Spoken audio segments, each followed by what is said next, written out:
When you need mealtime inspiration, it's worth shopping Kroger for thousands of appetizing ingredients that inspire countless mouthwatering meals. And no matter what tasty choice you make, you'll enjoy our everyday low prices. Plus, extra ways to save, like digital coupons worth over $600 each week and up to $1 off per gallon at the pump with points. So you can get big flavors and big savings.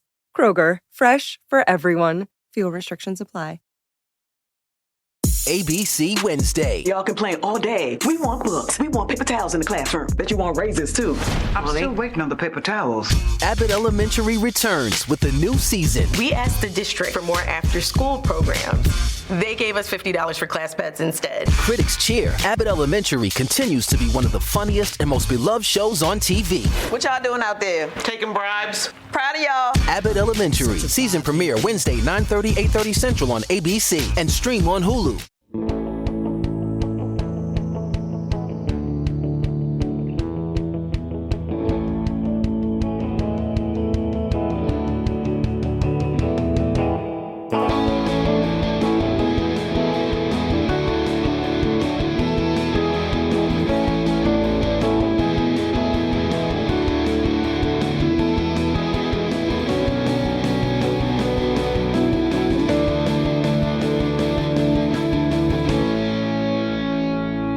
We are back at Newport Beach.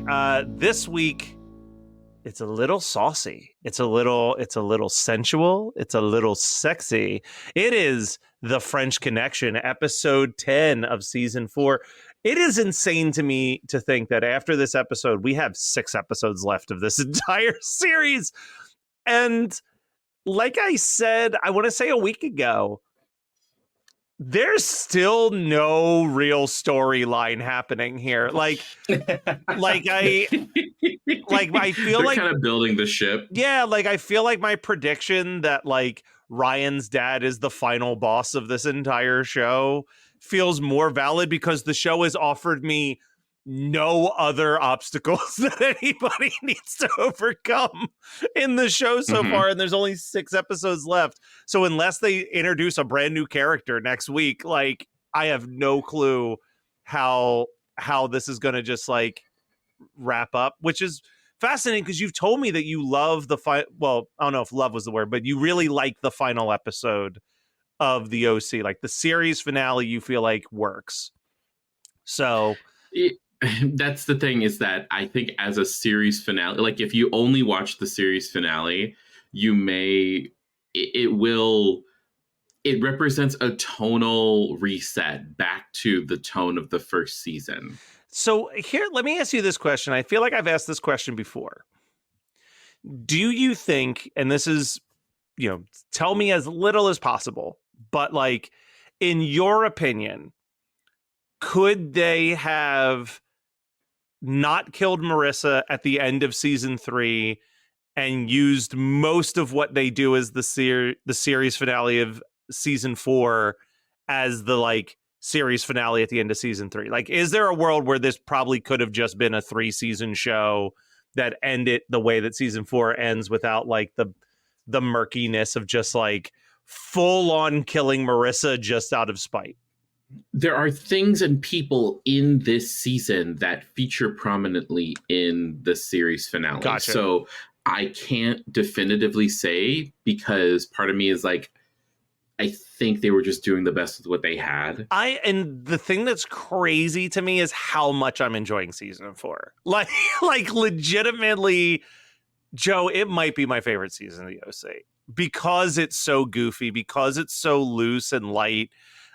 It's, before we hit record, we were talking a little bit about my One Tree Hill journey. And obviously my favorite points of One Tree Hill are the episodes that are so loose and light. And there's so many more of them in One Tree Hill than the OC. You know what I mean? Even when One Tree Hill has their heavier episodes where you have a school shooter episode, you have a character you have a character like Nanny Carey. The school shooter, how do I word this? In the OC, the school shooter episode would have sent a dour tone that was going to carry through 15 episodes. Yeah. But with One Tree Hill, you have that school shooter episode, which is actually handled very well, I think, and has a lot of pathos and asks a lot of heavy questions and this, that, and the other thing.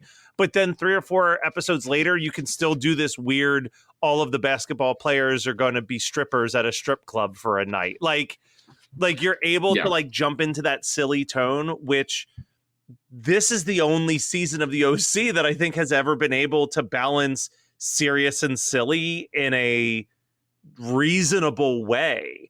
Whereas like season 1 had like a decent amount of silly and then it got serious towards the end. And then season 2 and 3 were just like serious all the time with these little glimmers of silly. So this is just checking way more of my TV watching boxes, I think. Well, especially this episode, right? Because like this episode seems to just be peak silly. Like we're really trying to make like they really want us to care about this fucking prostitution ring, and I like the stakes couldn't be lower in this episode.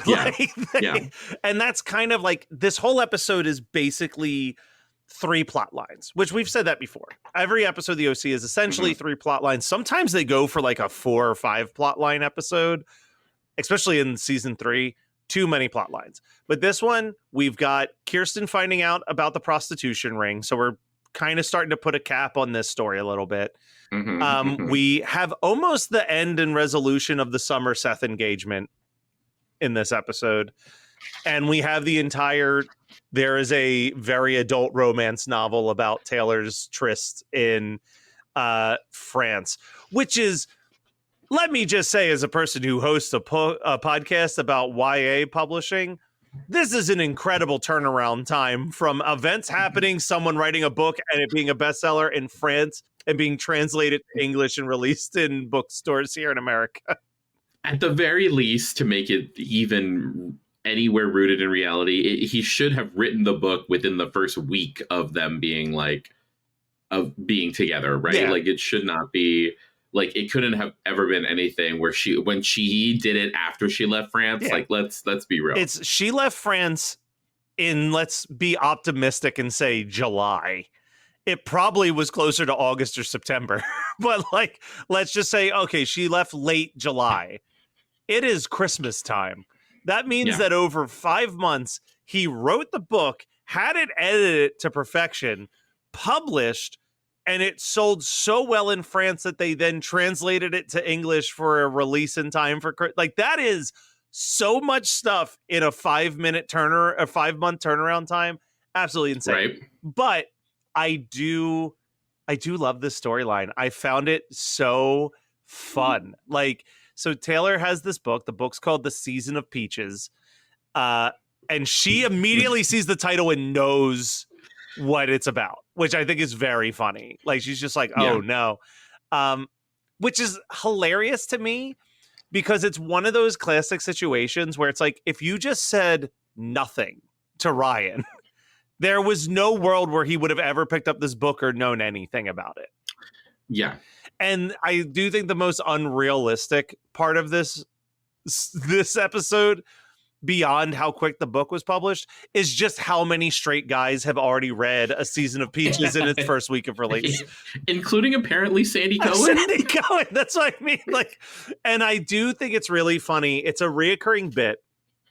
But the idea that they won't talk about any of the sex acts, but they'll talk about the specific page in which the sex acts have been written on. So he's like, it doesn't bother you. He's like, not even what happens on page 47 or like not what happens on page 126. And he's like, no, none of it bothers me. Like it is very funny. This episode does a lot of great heavy lifting for Ryan. Because Ryan, I understand Taylor thinking that Ryan is insecure about it. And in the reality, Ryan being a mature character that we're used to him being before he was trying to murder somebody is like, he gets that people have pasts. And he's just like, this, whatever, this is something you did before we were dating. Why would I ever care about any of this? He does what a reasonable person would do, which is, hey, you've been through things, I've been through things, like let's just figure out how we can make it go through together. It's very charming. Where he has problems is feeling inadequate, not by himself, but by feeling like Taylor doesn't think that Ryan shows off his intelligence enough. So she starts trying to hype him up more than he actually is. And that's where his insecurity comes in, is like, she doesn't just trust me to be enough in front of other people. She needs to like big me up in front of other people. Yeah. And I mean, thankfully, I don't think I've really gone through that, but that probably can't feel great.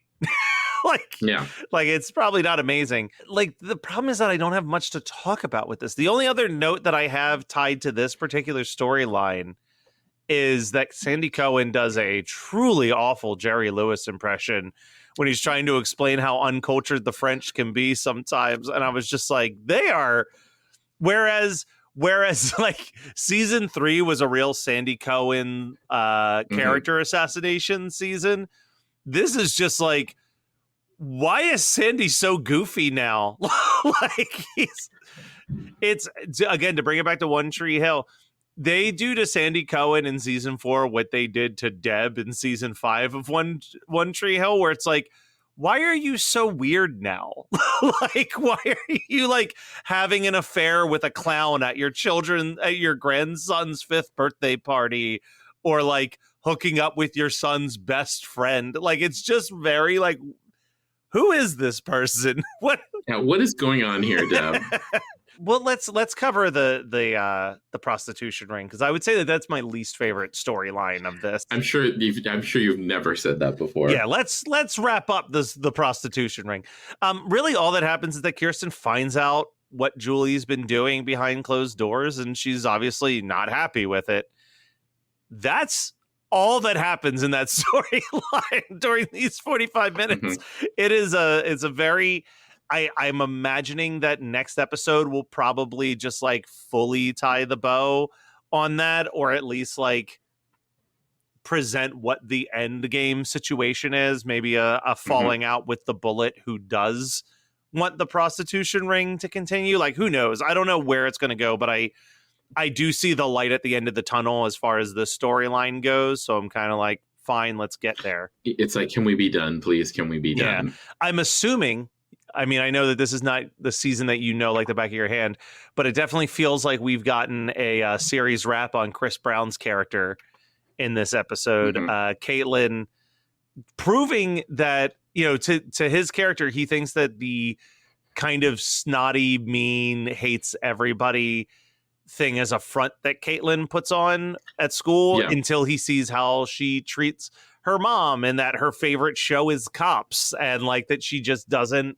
actually understand. Like, she lucks out.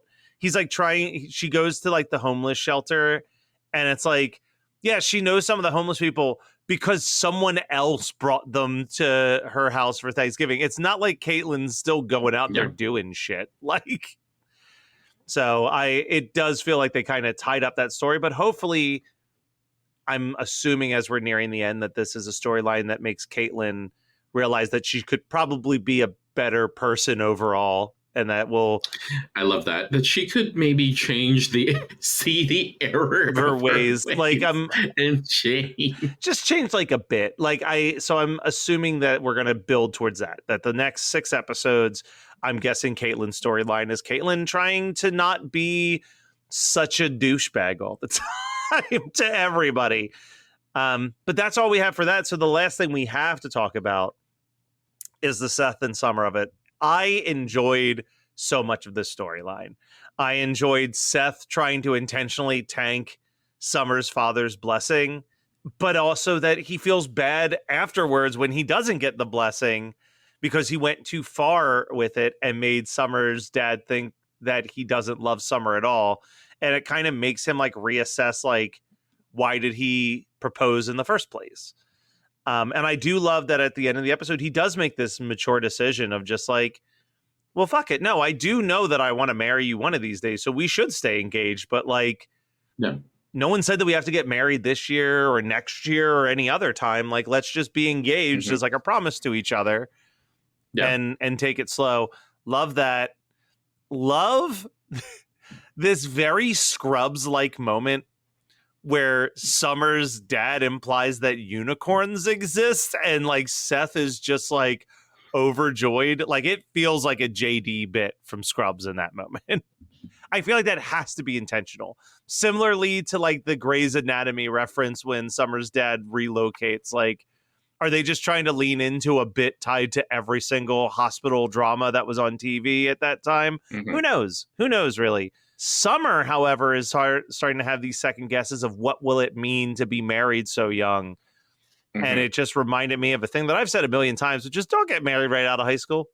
That's just a bad call. Yeah. She goes to this like brunch day with all of these fucking women who are 18, married, and just like kind of, it feels like they're trying to convince themselves that they're happy, like with what they're doing. Well, it's like, I mean, in the context of the show, are they trying to convince themselves, or are they actually happy? And that's what's the most like unsettling part of it all. Well, yeah, like, because to me, because you have to assume that if they're married in Newport Beach, that they probably married someone with a lot of money as well. So they can just like fuck off and get drunk in the middle of a restaurant on any given day and not have any responsibilities. So like that is what makes them happy versus Summer, who, as we've watched her grow throughout this show, is a person who has a little bit more substance. She shifted from a Julie Cooper in the beginning to being a Sandy Cohen, a person who cares about people and causes and this, that, and the other thing. And sitting at this restaurant, she's seeing like, if I get married young, will I just revert back to who I was and care only about superficial things? Yeah. It's very interesting. We get so excited. We get more Che showing up. Really, really thought that he was gone permanently. That being said, I did get a very big laugh from something Che said in this episode, which might be the first time Che said something that genuinely made me laugh, is when she's on the phone with him and she says, "I've gotten engaged." And he goes, "That's amazing. I'll weave you something ASAP." Yeah. That's when she's like, "Oh no, this is not dream Che. This is actual Che that I'm talking to." Yeah, that is a top tier joke. I was like, that's the version of Che I like. That he's like the social justice will throw anybody under the bus Che I can't stand. The like dumb college student that's just way too hippy dippy into stuff, I'm way more into, where he's just like about drum circles and weaving and that stuff. I'm like, yeah, give me more of that. If I have to deal with Che any more in this season, just make him a dumb hippie character and not like this weird social justice fighting kid who doesn't know what he's doing and is making things worse and taking down a lot of good people on like his crusade. Like it's a weird it's a weird balancing act. And like, I also hate the fact that I've said social justice warrior that many times, because like, not a fan of that phrase either, but like, that's what he is. But it fits. It's what they're depicting. Che is honestly depicting what like Republicans think college students are. Right. You know what I mean? Like that they're absent-mindedly fighting for causes just to fight for causes, and that they don't have that much passion behind it, which is not true. If you even have a little bit of a conversation with anyone that's like junior, senior in high school or college age, like they care very dearly about the causes that they're fighting for. When you need mealtime inspiration, it's worth shopping Kroger for thousands of appetizing ingredients that inspire countless mouthwatering meals. And no matter what tasty choice you make, you'll enjoy our everyday low prices. Plus, extra ways to save, like digital coupons worth over $600 each week and up to $1 off per gallon at the pump with points. So you can get big flavors and big savings. Kroger, fresh for everyone. Fuel restrictions apply. This episode is brought to you by Rakuten. If you're shopping while working, eating, or even listening to this podcast, then you know and love the thrill of the hunt. But are you getting the thrill of the best deals? Rakuten shoppers do. They get the brands they love with the most savings and cash back. And you can get it too. Start getting cash back at your favorite stores like Samsung, Expedia, and Sephora. And even stack sales on top of cash back. It's easy to use, and you get your cash back through PayPal or check. The idea is simple.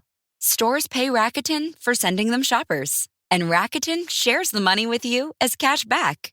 Download the free Rakuten app and never miss a deal. Or go to Rakuten.com to start getting the most bang for your buck. That's Rakuten.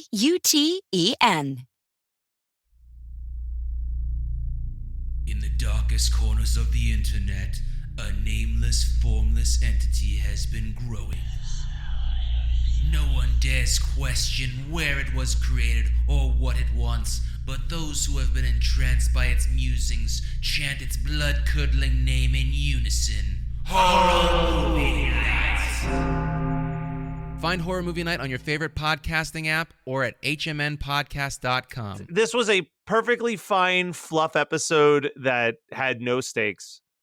And what it also didn't have, Joe, was much music. No, it didn't, huh? We had 2 songs in this episode. We kicked off the opening with the Shins' Turn on Me when they're in the mall. And at the end of the episode, we get West Coast by a group at the time called Coconut Records. But Coconut Records was just Jason Schwartzman's side project that he did after he left Phantom Planet. And I got so excited because I have loved this West Coast song since the second I heard it on the Coconut Records MySpace page back in 2007. So that had to be my song of the episode. Don't date us like that. I will date us. So West Coast by Coconut Records, aka Jason Schwartzman, is my song of the episode. Joe, did you go with that? Did you go with the Shins? Did you go with Phantom Planet? Where did you land? I did like the Shins song. But again, it's one of those things where it's like, we don't have much going for this episode. Yeah. And we don't have much going for this episode. And we don't, like, I didn't want to choose Phantom Planet again. I'm part of me is hoping that they're doing what they did in previous seasons, which is you have a few lean music episodes. And then we're going to get like a banger in the last couple episodes. Exactly. And then then it's literally like Rooney will actually be there again. It'll just be the Avengers of all of their hits. Death Cab, Rooney, Imogen Heap comes out. They don't even know who she is. It's just like, yeah, that's what I'm hoping for. Joe, speaking of the big moments, popular songs, all of that good jazz, what is something happening in pop culture, past, present, or maybe even future, that you want to promote? We're assuming that we're recording this, that this is coming out just 2 days after the Freaky Kiki was a huge success for all that attended. Huge success. Massive. So many people. I couldn't believe all of the celebrities that were there. The photos looked gorgeous. I'm secreting this into the world. Down boots. Yeah, it's amazing. I read a book. I read a nice YA romance that I loved quite a bit called More Than Movies by Lynn Painter. Found this one just walking around Target. It was like one of the, Target has like their select books. Caught the title, caught the cover. It talked about this girl loving teen flicks and romantic comedies and trying to make her life like one. And I said, this seems like a book for Matt Kelly. And boy, was it ever. It does fall in. It does fall into the trope that I dislike in YA novels and romance novels, which is that like for maybe 200 pages of your 300-page book, your main character is kind of insufferable and constantly in the wrong. Yeah, but it's an unlikable character. Yeah, but I think they do a good enough job with justifying her actions. And I just had fun. I ripped through this book in 2 days. I read it so quick. There's a sequel that's coming out. By the time this episode's out, it's either about to come out or just came out, called Nothing Like the Movies. So I'm excited to see what happens next for this cute couple with tons of sexual chemistry that both love movies. And guess who also has a lot of sexual chemistry and loves movies? Matt Kelly. So I'm very excited to see where things go for these characters. But that's my pop culture promotion. How about you, Joe? What do you got going on? So I've been getting a lot on my Instagram. I've been like these like fan cams of clips from Game of Thrones episodes. And I've just been like watching them and I'm like, man, I really do miss this show. Yeah. So right now I'm on a rewatch of Game of Thrones, but like it's a rewatch in that I'm literally just skipping over the parts that I don't want I don't like. I'm just like, nope, don't need that. We like, nope, don't. I don't care about the wall right now. And it's like, it's actually some really nice nostalgia. Like I remember the season that I'm at right now, I think it's season 5 that I'm at. I remember like there was a buddy of mine who lived in Ocean Beach here in San Diego, and every Sunday he would like have us over to watch at his place, even though like full well I had also access to HBO. Like I could have just done it on my own, but it was made it a communal thing. And he was a good friend that one of the few like straight people that I really like. And it reminded me of that time of like going to his like with the bros. Like it was the first time that I had like a straight bro-y type friend group that wasn't like overly, that there was like no misogyny, and like, I could be who I was, and they like, were fully cool with me. So it's been nice more for the nostalgia, but it's kind of wild because I was like, if you think about how it was not long ago that HBO was committed to like every year a new season of Game of Thrones, and now it just seems that like, I think because of Westworld, we are now in that situation of like, oh, Westworld is now like every 2 years. Yeah, and everyone's just kind of cool with it now. Like they're like, all right, I hate it. I hate it because it's like, why we're gonna make 5 seasons of a show, but it's gonna take 10 years? Are you freaking kidding me? I would rather you, like, what to what end and what's the point? Yeah, I don't get it. Well, and again, I bring this up all the time because Netflix is doing this too. But I remember during the pandemic, Netflix canceled a bunch of shows that were in pre-production. And the big one that people were the most upset with was the final season of Glow. We never got the final season of Glow.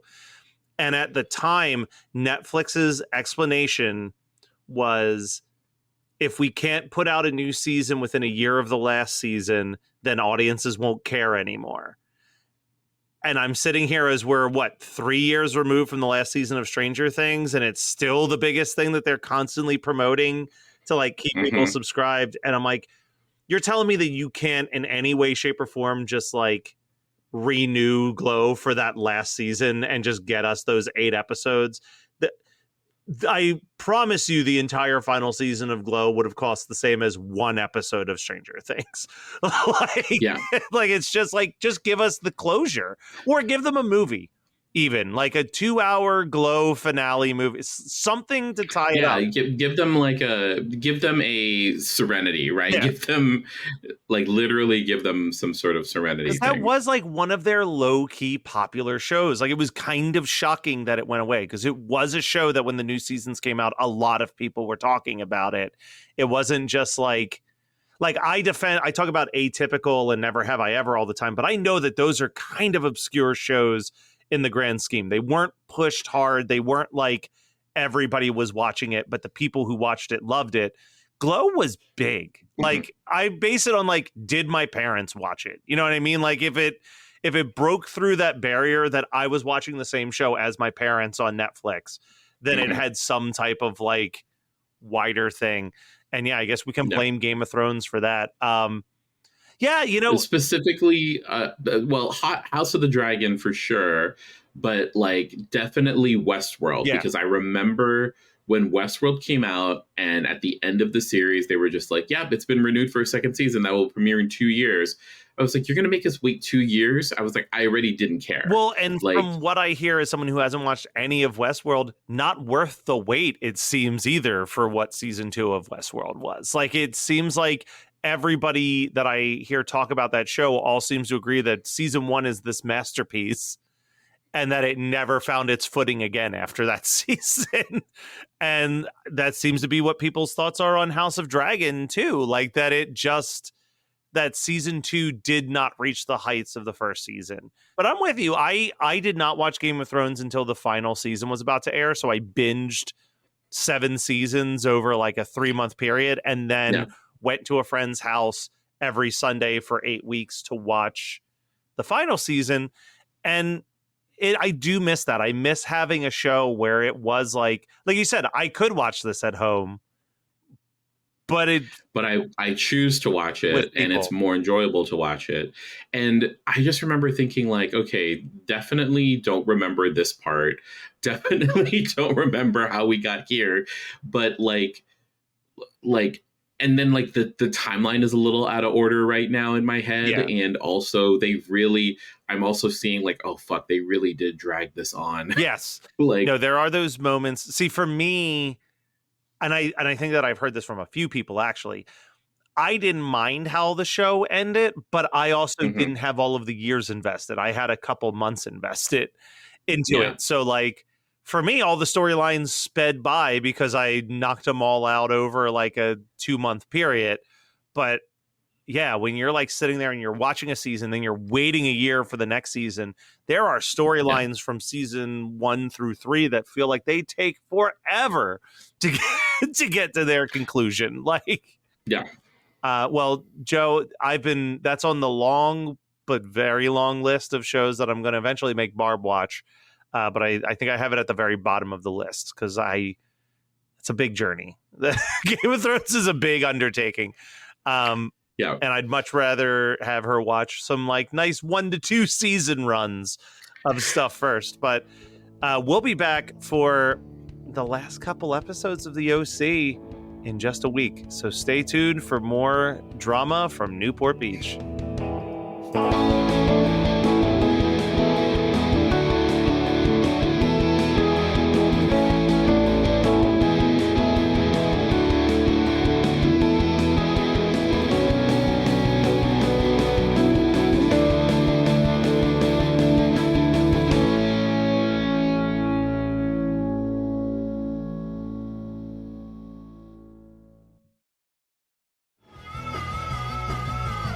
You're listening to the Geekscape Network.